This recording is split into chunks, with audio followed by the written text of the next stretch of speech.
Hola, ¿qué tal amigos? Bienvenidos a Ecuador en Vivo. Estamos aquí en nuestros estudios para ofrecerles más contenido importante, trascendente, como les hemos acostumbrado ya en los últimos días. Está con nosotros Natalie Pernet, es una joven candidata a asambleísta, encabeza la lista por Pichincha, Distrito Norte, Partido Social Cristiano. No estamos en campaña todavía, pero estos espacios ayudan a que los ciudadanos puedan conocer a los diferentes candidatos que se postulan para elecciones presidenciales, de asambleístas, nacionales, provinciales, parlamentarios andinos, y ese es el trabajo que estamos haciendo ahora para ustedes. Bienvenida Natalie, ¿cómo estás? Muchas gracias Freddy, muchas gracias a toda la audiencia que hoy nos acompaña. Me gustaría decirte que estoy feliz, que estoy contenta, pero no sé quién en el Ecuador puede responderte que está feliz y que está contento. Con lo que vivimos actualmente. Lamentablemente, tal vez somos muchos los que vemos lo negativo y no nos centramos en lo positivo. Quizás es porque no estamos dentro de aquellos que capaz cuentan con un generador en Carondelet. Seguramente. Tenemos problemas muy profundos en materia de seguridad, en materia de déficit de energía eléctrica, con consecuencias económicas por estas mismas causas.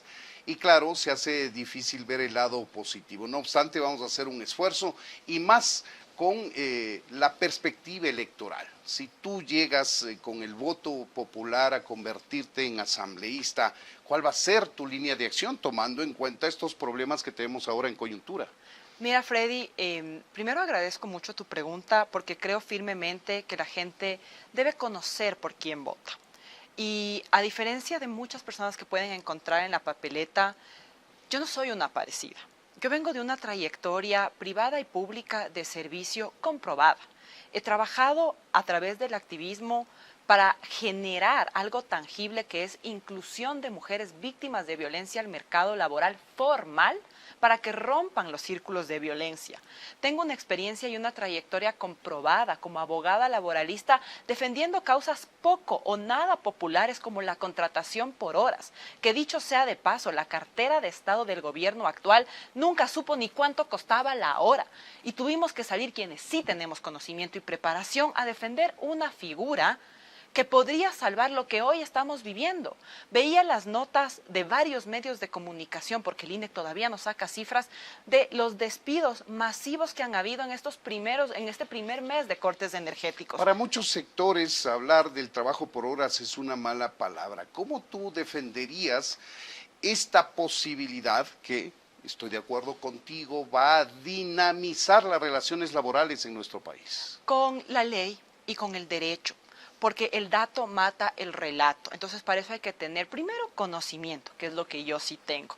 Segundo, experiencia, que pese a mi corta edad, también la tengo, porque como muchos jóvenes que tuvimos el privilegio de acceder a educación, empecé a trabajar desde mis 17 años, porque pues no nos queda de otra a los que tuvimos el privilegio, insisto, de acceder a educación, porque en este país acceder a educación superior y a cualquier tipo de educación sigue siendo un privilegio. Por eso para mí, si yo tuve esa suerte, no puedo quedarme en la incongruencia de no trabajar para que la educación deje de ser una suerte y sea lo que el papel dice, ¿no? Porque el papel aguanta todo y el papel dice que es un derecho. Entonces, ¿con qué lo defiendo? Con las dos cosas que te acabo de mencionar: trayectoria, conocimiento, experiencia. Ahora, para saber de lo que se habla, hay que analizar los derechos que ya están adquiridos, que son los derechos de los trabajadores que son irrenunciables. ¿De cuándo acá trabajar por hora va a no tener seguridad social o va a no contar con los beneficios de ley? Por favor, hablemos las cosas como son. Hay un marco constitucional que es literalmente el marco. De eso uno no se puede salir. El trabajo por horas no es otra cosa que romper la jornada de 8 horas en continuas, en horas. ¿Y por qué es importante esto? Freddy, porque 7 de cada 10 ecuatorianos no tenemos un empleo formal. Y usted póngale el nombre que más le guste. Póngale chaucha o póngale freelancer. Pero aquí la gran mayoría de ecuatorianos facturamos. Como Shakira. Y si tenemos suerte, somos afiliados voluntarios al IES. Esa es la realidad de todos. Aquí que me venga a decir quién de los que me está viendo y que tiene suerte no tiene esa realidad. Por eso todos estamos chaucheando de lo que se puede. Eso podríamos tener con una contratación por horas en donde en lugar de no tener hoy todos los que facturamos ningún beneficio de ley, sí tengamos. Pero como no nos gusta hablar las plenas y como es más bonito y se capitaliza más salir a decir que vamos a triplicar sueldos, entonces no hay personas valientes que salgamos a decir la verdad. Yo sí. A mí no me interesa venir aquí a decir lo bonito y lo popular. Primero porque creo que la gente estamos hartos de que nos mientan y tontos no somos. Entonces, obviamente, para tener relaciones sanas hay que tener conversaciones incómodas. ¿Cómo le venderías a un joven o a un adulto que ya ha trabajado en una jornada laboral continua de 8 horas consecutivas con derechos consagrados como el pago de la seguridad social, el derecho y acceso a vacaciones, para quienes trabajan en la empresa privada el acceso a la participación del 15% de utilidades, etcétera? A ver, una persona que tiene esa suerte es 3 de cada 10 ecuatorianos. Así es, eso Entonces, dicen las cifras. a él no le tengo que convencer de nada, porque ojalá, de verdad, ojalá que le dure la mayor cantidad de tiempo posible esa estabilidad de una jornada de 8 horas continua. Pero lo que tenemos que hacer es dejar de normalizar la informalidad. Y la verdad es que si nos ponemos a hablar entre cualquier nicho que nosotros tengamos, familiar, de amigos, de conocidos, y empezamos a hablar, el que menos, si es que alguien le ayuda en las labores domésticas, le paga el día, ¿ya? Y estamos hablando de una persona que hace obraje, el servicio doméstico. Yo me pongo como ejemplo, yo soy abogada. Si es que yo consigo un cliente, a mí me pagan por un producto. Es decir, también facturo, trabajo por horas, no tengo derechos. Las personas que hoy están trabajando en el tema digital, les cae un cliente, les preparan ciertos temas digitales y también. El caso de ustedes, los periodistas, les llaman para presentar un evento, también ¿qué hacen? Facturan. Entonces yo a quien le hablaría es a esos 7 que sobrevivimos y esperaría que las condiciones de la economía actual que van de mal en peor no afecten a esos 3 que hoy tienen empleo formal y que probablemente en diciembre sean 2.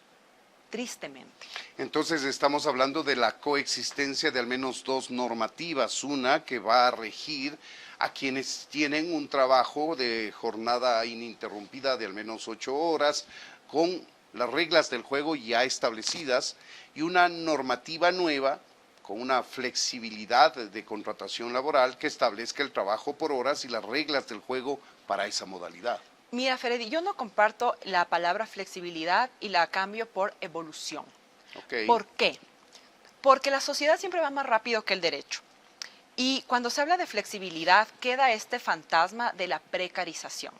En cambio, si hablamos de actualización o de evolución de la normativa laboral, mira hoy tú cuánta gente alrededor del mundo trabaja desde una casa en Colombia para Singapur. ¿Por qué nuestros jóvenes, por qué nosotros que somos ecuatorianos capaces no podemos tener esa misma oportunidad, esa misma condición? ¿Por qué tenemos que estar atados a un código que tiene un centenario? Hacia afuera sí podemos hacerlo, ¿no? Muchos ecuatorianos, la mayoría jóvenes, trabajan remotamente. Pero no con derechos para el Ecuador. No con derechos. Exactamente. Entonces, por eso yo hablo de la actualización. Y no es necesario que existan 2 códigos del trabajo. Lo que sí es necesario es que el código del trabajo no siga siendo, pues, de 1928. Ya vamos a cumplir 100 años. Para ponerte un ejemplo, cuando el Código del Trabajo se expidió, nosotras ni siquiera teníamos la capacidad de trabajar. Por Dios, miren cómo hemos evolucionado como sociedad. Ni siquiera en el sueño más remoto, valga la redundancia, alguien hubiese pensado que iba a llegar el Internet y el trabajo remoto. ¿Por qué hoy tenemos que seguirnos atando a algo que tangiblemente no tenemos discursos, tenemos cifras que nos dicen que no está funcionando? Vamos a ver, entonces tú con tu expertise, tu conocimiento, tu profesión de abogada, quieres entrar a aportar fuertemente en el tema del marco laboral, sí. Remozar ese marco laboral. Mira, Freddy, yo creo que el primer acto de corrupción es entrar a hablar de lo que uno no sabe. Entonces, el que mucho abarca, dice mi abuela, que poco aprieta. Entrar a hacer la bochinchera de turno, ya hay ahorita 130 bochincheros, porque rescato quizás a 7 legisladores de los 137. Estar haciendo show, vivir del TikTok, cáigale el guante al que le caiga, no nos está dando resultado. Entonces, zapatero a tus zapatos. Por supuesto, uno en el pleno y en las comisiones tiene que conocer de los temas de coyuntura, y si uno no sabe de un tema, por ejemplo, ahorita que todo el mundo es experto energético, yo te digo, yo hoy he tenido que buscar la asesoría de expertos energéticos para entender el problema. Eso es lo responsable, porque yo no voy a salir a hablar de kilowatts y megawatts cuando no sé en qué watts estoy parada, ¿no es cierto? Pero yo en lo que sí sé es en donde yo tengo que caminar, porque es en donde yo sí sé y puedo aportar. Entonces ya dejémonos de ser el bochinche de turno, el show y el espectaculista de turno, y centrémonos en aportar desde lo que sí sabemos. Creo que ese es el primer acto de responsabilidad.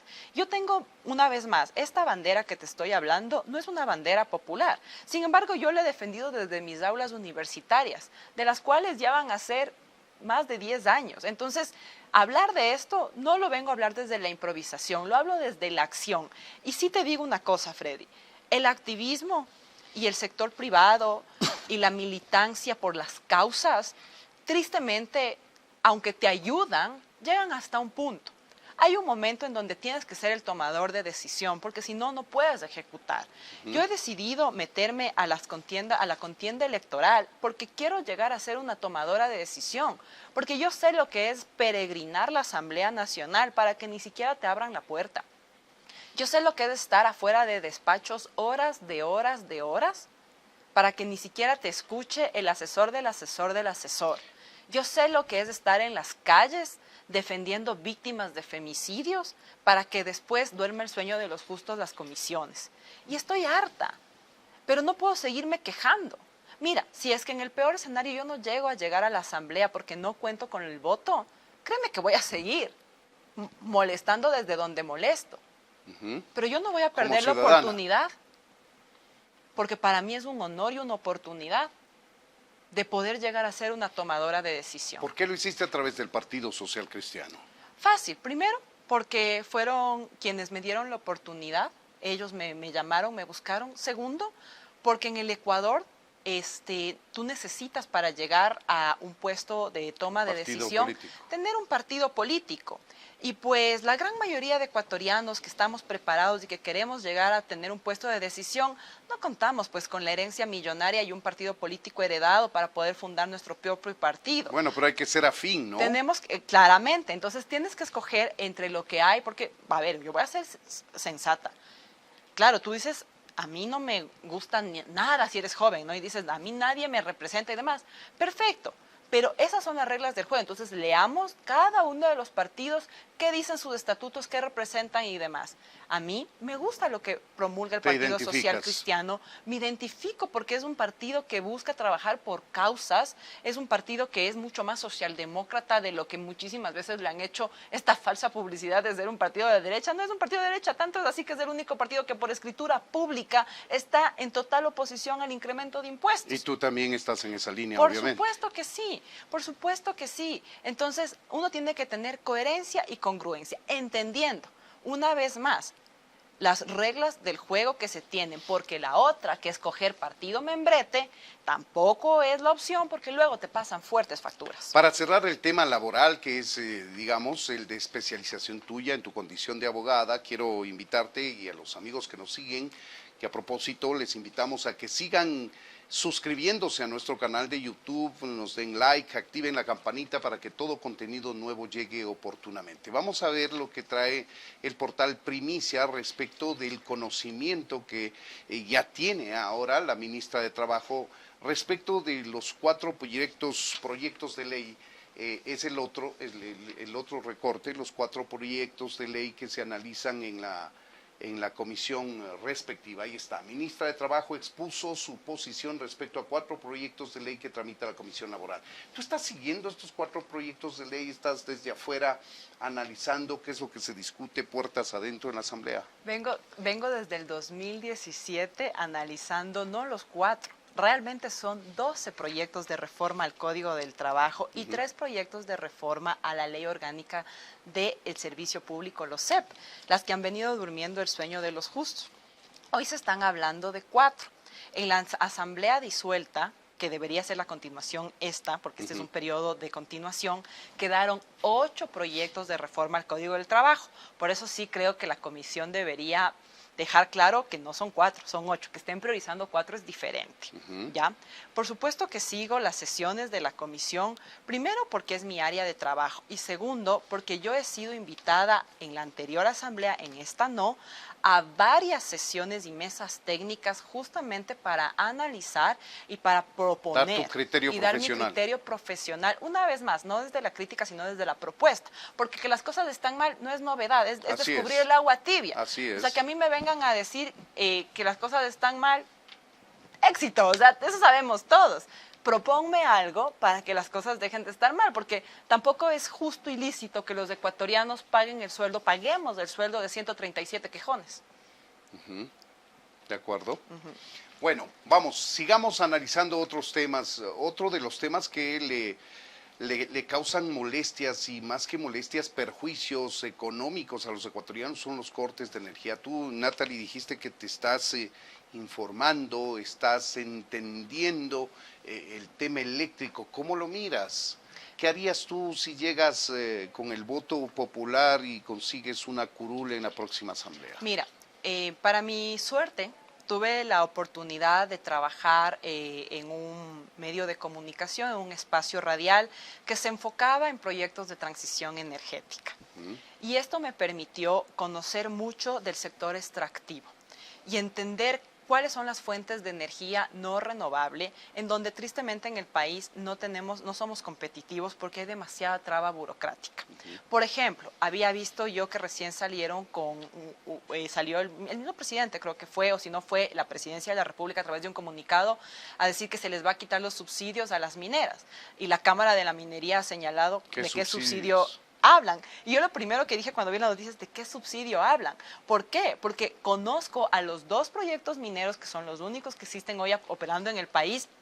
Y sé, por ejemplo, la mina de oro, la de Lundin Gold, que es una sola mina, impacta en un punto porcentual al Producto Interno Bruto total, al PIB del Ecuador, impacta una sola mina. Entonces, ¿qué haría yo? En lugar de sentarme a quejarme en el curul, trabajaría para que los proyectos de energía renovable, como lo es la minería, que dicho sea de paso, otro tema nada popular, pero muy necesario, tengan proyectos de ley que realmente vuelvan atractiva a la inversión extranjera. Porque hoy, ¿qué pasa? Que satanizamos la minería y en consecuencia estamos permitiendo que cantones como Ponce Enrique en el Azuay no tengan vida. ¿Por qué? Porque donde no hay minería legal, hay minería ilegal. Y detrás de la minería ilegal hay todos los delitos transnacionales que usted se puede imaginar.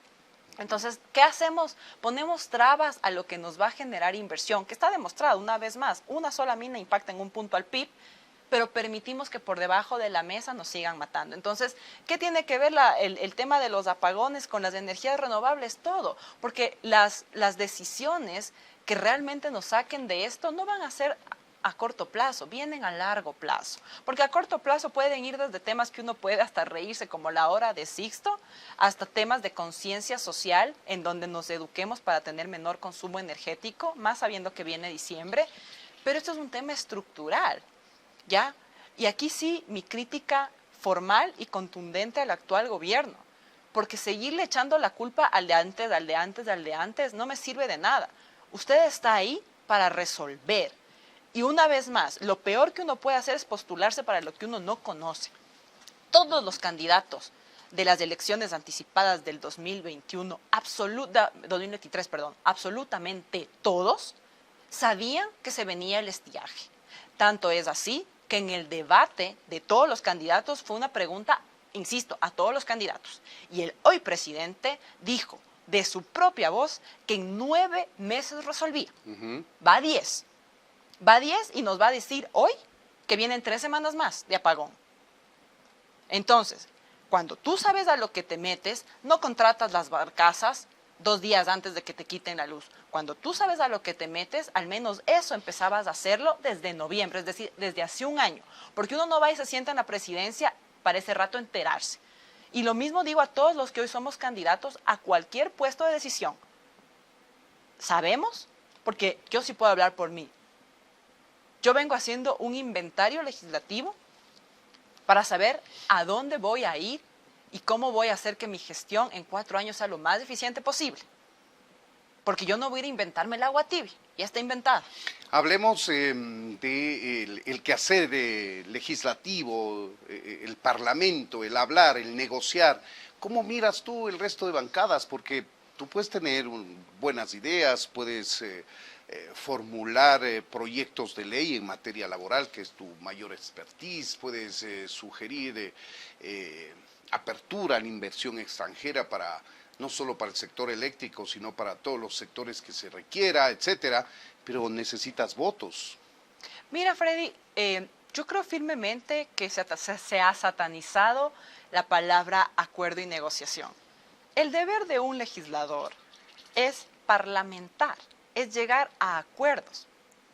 Mira tú, y aquí sí una cuña para quien hoy es mi candidato a la presidencia, yo creo que Henry hizo una gran gestión. Henry Kronfle hizo una gran gestión como presidente de la Asamblea, al punto que las leyes de materia económica urgente y muchas otras más requeridas por el actual presidente para que sean la solución, es más, me refiero específicamente y aprovechando la coyuntura a la ley no más apagones, salieron casi que por unanimidad. Es decir, si es que vamos a remar para el mismo lado, hay que llegar a acuerdos. Claro, pero el problema es que no se acaban los apagones por ley. Ahí está el problema, pero mira tú que ahorita se está discutiendo la ley no más apagones 2.0. Entonces, ahí es cuando tú dices, ¿a qué estamos jugando? Pues si ya tienes la ley propuesta por ti, que se supone era la varita mágica. Nombres populistas que en la práctica no consiguen arreglar los problemas. Entonces, esos mismos cuadros que hoy van a irle a golpear la puerta a usted y a decirle, vuélvame a elegir, la memoria es frágil. Recuerde que hoy usted está pendiente de un hilo de que no se le termine su trabajo. Recuerde que hoy todos los días vive la inseguridad. Milton, perdón, me equivoqué. Freddy, porque son parecidones. Y una vez le dije al Milton Freddy también, por si acaso. Estás perdonada por eso. Sí, también le dije. Mira, a nosotros nos robaron la casa durante los apagones la madrugada del domingo. Y somos una estadística más. Y a la final, todos nosotros como ecuatorianos terminamos agradeciendo que solo nos robaron. Es decir, hemos normalizado tanto la inseguridad, es cierto, hemos normalizado tanto lo que estamos viviendo, que nos conformamos y agradecemos que nos cumplan los horarios de corte y que solo nos roben. Recordemos eso el rato de ir a votar, porque la memoria es frágil y nada raro en enero si hay luz. Porque también por algo puede ser que ahorita nos estén cortando 12 horas. Nadie se da un balazo en el propio pie en época electoral. Así es, tienen que buscar una salida por su propio bien electoral. El presidente de la República, vamos a ver si lo consigue. Vamos concluyendo esta entrevista, ablandémosle un poquito. Hemos escuchado un podcast tuyo en días pasados, grabado con algún periodista, y quiero invitarte a que lo recuerdes este pedacito y a los amigos que nos siguen también para hablar sobre ese tema ya para el cierre de esta entrevista, Natalie. Veamos. Escuchemos entonces. ¿Qué saldrá?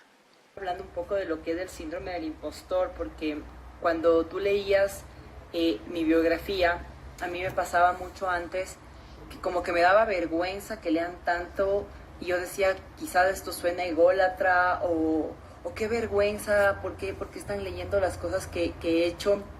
Y ahora le doy la vuelta y digo, wow, tengo 34 años, trabajo desde que tengo 16 y a la final es una trayectoria de la que debería sentirme orgullosa.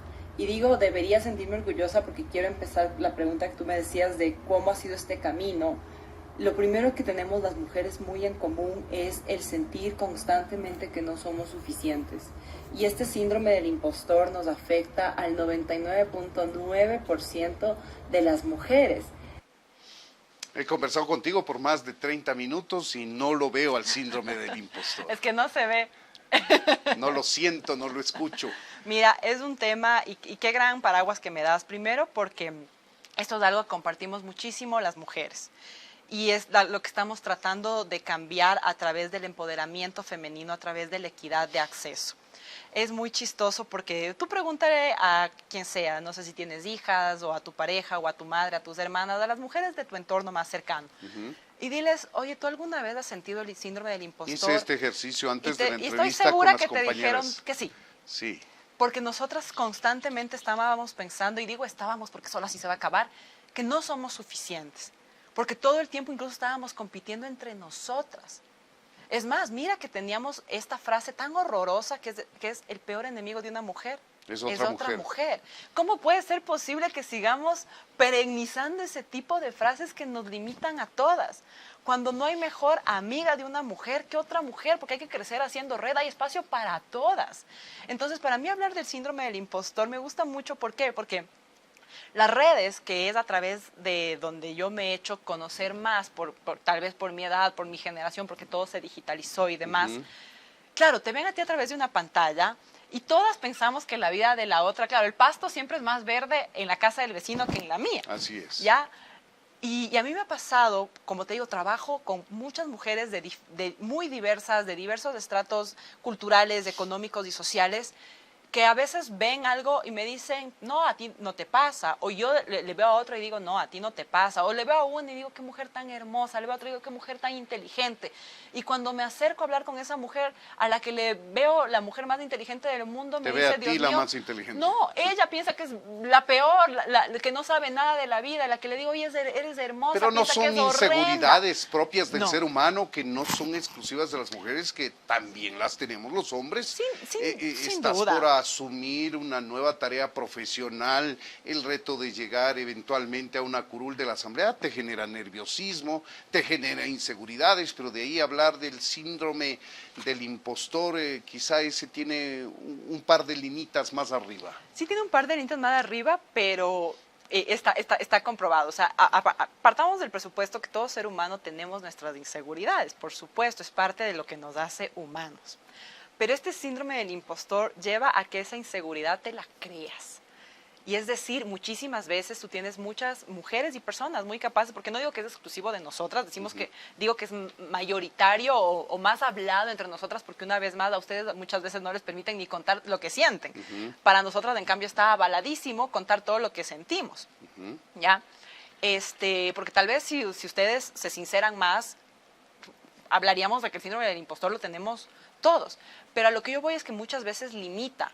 Es decir, habemos mujeres que a veces no queremos saltar por este síndrome del impostor en cualquier aspecto de nuestra vida.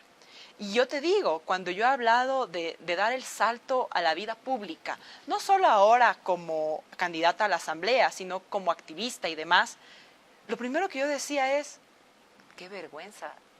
¿Qué van a pensar? ¿Qué van a decir? Después te das cuenta, primero, que no eres del centro del universo. Y segundo, que cuando empiezas a hablar de estos temas que son comunes, más bien lo que logras es hacer un espejo y empezar a crecer en red, porque muchas veces de lo que no se habla se normaliza. Y cuando se empieza a hablar de estos temas y te das cuenta que le pasa a todas, más bien, ¿qué haces? Empatizas y creces en red, porque empiezas a hablar una vez más de dejar de normalizar lo que culturalmente creemos que está bien. Y para nuestra buena suerte, y yo amo esta frase y la tengo marcada. Es más, si me haría un tatuaje, creo que me tatuaría esto. Pero no tienes tatuajes. Tengo miedo a las agujas. Siempre le digo a mi mamá que por suerte cuando nací me hicieron los aretes, porque si no tendría ni aretes. Entonces tengo pavor. Siempre digo que yo me tatuaría la frase: cuando la desigualdad parece natural, se vuelve invisible. Quedémonos con esa frase, que hay que vencerla como tú has vencido el síndrome del impostor. Vamos a terminar esta entrevista con un mensaje final que tú quieras dar a los ecuatorianos que nos están siguiendo en esta entrevista y que sean tus potenciales votantes para que consigas una curul en la próxima asamblea. Mi mensaje es: conózcanme. Conózcanos a todos y vean nuestra trayectoria. Yo me llamo Natalie Pernet. Soy la hija del fruto de la educación pública. Mis padres accedieron a educación gracias a la educación pública y por eso yo tuve la suerte de acceder a educación privada. Comparto la historia de la gran mayoría de ecuatorianos. en donde tenemos familiares migrantes, en donde hemos tenido que padecer estar afuera del IES para que un familiar que está entre la vida y la muerte pueda acceder a diálisis. Por eso nos duele tanto lo que hoy está pasando, en donde nuestros hermanos y nuestros familiares han tenido que emigrar porque en el país no encuentran oportunidades. Y creo firmemente que la indignación debe transformarse en acción desde la trinchera que estemos. Y ese es mi mensaje a todo aquel que hoy me esté viendo. Muchas gracias, Freddy, muchas gracias a todos por haberme compartido este tiempo suyo. Y pues entiendo que en época de estiaje, más todavía porque están dándome un poquito de la poca luz que tenemos para conocerme, y pues yo les agradezco infinitamente y no defraudaré desde ahora ese tiempo y esa apertura que ustedes me dan conociéndome. Gracias, Natalie, gracias a ustedes, amigos, gracias a esta comunidad de Ecuador en Vivo que está en franco crecimiento porque son cada vez más los seguidores que tienen a su disposición estas entrevistas sobre temas de interés, sobre candidatos que tienen propuestas para que les conozcan un poquito más y nuestro voto sea meditado, sea un voto útil el que podamos ejercer en las próximas elecciones. Nos despedimos agradeciéndoles por su atención. Hasta la siguiente entrevista, amigos.